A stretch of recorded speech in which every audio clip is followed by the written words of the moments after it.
পুলিশকে জিজ্ঞাসা করো। আপনারা কি ছিলেন ভাঙচুরে? আমরা ছিলাম না আমাদের মিথ্যা করে ফাঁসিয়েছে। সবথেকে ভালো বলতে পারবে। কি জন্য গ্রেফতার করলো আপনাকে? ঝামেলায় ছিল না, তারপরেও নাকি তাকে গ্রেফতার করা হলো, কি বলবেন ওয়াকাফ আন্দোলন?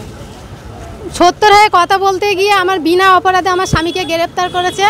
আমি পুলিশদের এত করে বললাম যে আমার স্বামী কোনো অপরাধী নয়, তবু সে জোর করে নিয়ে এসছে। আমার 3টে বাচ্চা, আমি একটা হ্যান্ডিক্যাপ মেয়ে, আমার সাহায্য করা বাদে আমার সাথে পুলিশরা মিথ্যা কথা বলে আমার স্বামীকে বলে যে কাল হেড সাহেবের সাথে কথা বলে আপনার স্বামীকে ছাড়িয়ে দেবেন।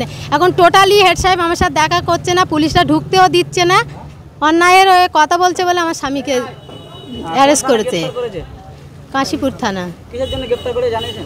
না, কোনো কিছু জানাইনি। আপনার স্বামী তো বলছে যে ওখানে ওয়াকাফ আন্দোলনে কোনো ঝামেলা ছিল না। হ্যাঁ, আপনাদের কি দাবি ছিল বলে কি আপনি কি জানতে পেরেছেন? কারণ আপনি তো ছিল না। এখন কি আপনাদের দাবি? আমার দাবি আমার স্বামীর যেন ছেড়ে দেয়। আমার 3টে ছোট ছোট বাচ্চা আছে, তাদেরকে কে দেখবে? মমতা কি দায় নেবে?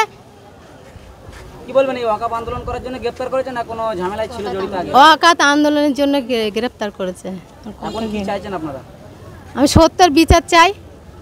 সত্যের পথের জন্য আমার স্বামী লড়াই করতে গিয়ে ধরা পড়েছে, তার সত্যের বিচার চাই। কোন থানা গ্রেফতার করেছে? কাশীপুর থানা। থানার অফিসাররা কি বলছে? থানার অফিসাররা কালকে কোনো আমার বাড়ি কোনো এনে কাল ঢুকেই বলছে যে জামা পরে নাও, ওখানে গিয়ে কথা হবে। আর আমি বারবার বললাম আমি সই দিচ্ছি না বলে আমার উপরে বকছে যে সই দিতে হবে না, তো পরবর্তীকালে তোমার বিপদ হবে। আমি বলি সই আমি দেব না, আপনি আমাদের সবাইকে নিয়ে চলেন ইয়ে কর।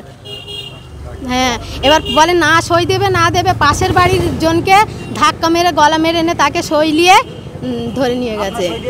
না, আমি সই দেইনি, কোনো মতে আমি সই দিইনি। আমাদের বাড়ি জয়পুর। স্বামীর নাম আলমগীর হোসেন। কি বলবে গাড়ি পোড়ানোর ছেলে? পুলিশকে জিজ্ঞাসা করো। আপনারা কি ছিলেন ভাঙচুরে? আমরা ছিলাম না আমাদের মিথ্যা করে ফাঁসিয়েছে। সবথেকে ভালো বলতে পারবে। কি জন্য গ্রেফতার করলো আপনাকে? আজকে 2 বছর 2 মাস 4 দিন পরে